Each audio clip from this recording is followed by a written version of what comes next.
Fellas, why the F450 over the Ram 4500?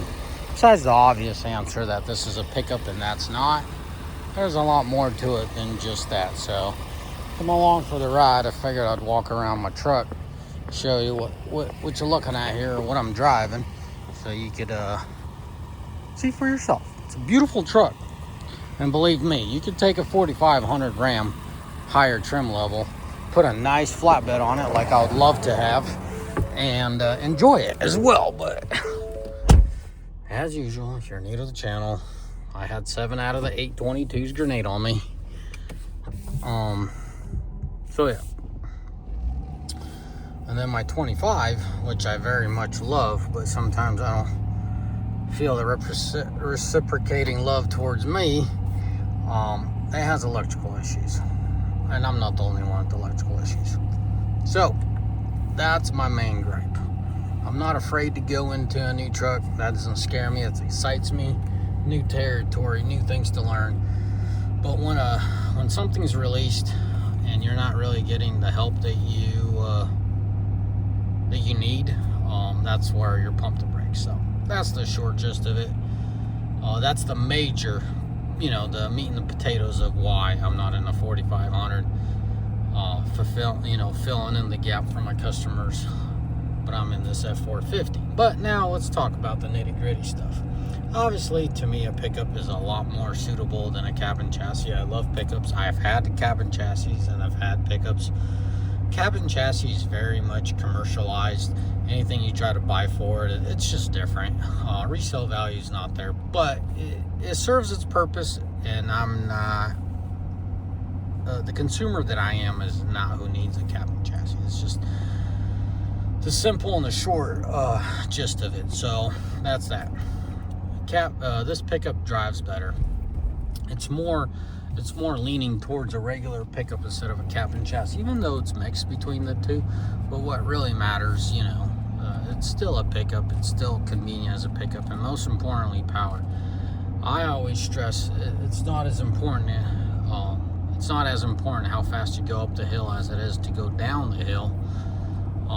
But it does get old when you're going up a hill at 25 miles an hour, wide open throttle, that engine screaming, versus, something like this be chilling at 35, 40 miles an hour going up the hill, well and collected. End of the day, that takes a toll on you, and, it does its number on you. So that's all part of the experience, When you're in this truck day in and day out, and when it really matters how you come out. If you're just a tow truck driver, you're in and out of that truck, you're hauling cars locally, you're better off as a simple as possible interior, super inexpensive interior, because it's going to hold up better, it's going to be easier to clean. You got, sensitive leather and soft to the touch kind of fabric, and it's going to get tore up. So, it's really different. The kind of customer and the kind of abuse the truck's going to see.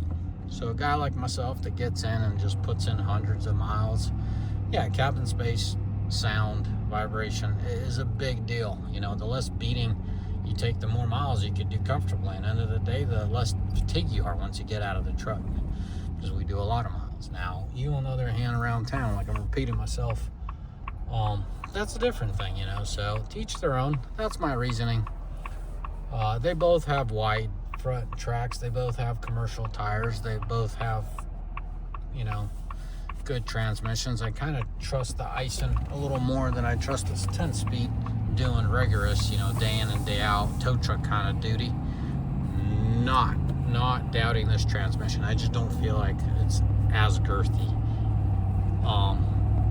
But I did my due diligence, put good oil on it, and gonna continue changing out that oil every 30,000, and hopefully it hangs in there. Anyways, fellas, that's the reasoning for mine. It literally shakes down to comfort and experience, because my 22s use and abuse me. I mean, I had a pretty rough 7 out of the 8 blew up about 100,000. And then my 25 has electrical issues. Now, the 25 Ram 3500s are very promising. Good engines, good trannies. But, electrical is electrical. If it's minor, it's one thing. But when it's major, like you'll just listen to that thing crank, it might not fire. torque, and it's just, there's too many variables. That's what happens when you have a lot of high tech and not enough R&D on it. That's just the skinny of it. I'm looking forward to the next year or two once they get it ironed out. I'm not saying I won't buy another Ram. That's not what I'm saying. But right now, if I had to depend on a truck, I would be leaning towards the 450, and my actions show for it, and that's why we got the 450 rolling. As always, may the good Lord bless you.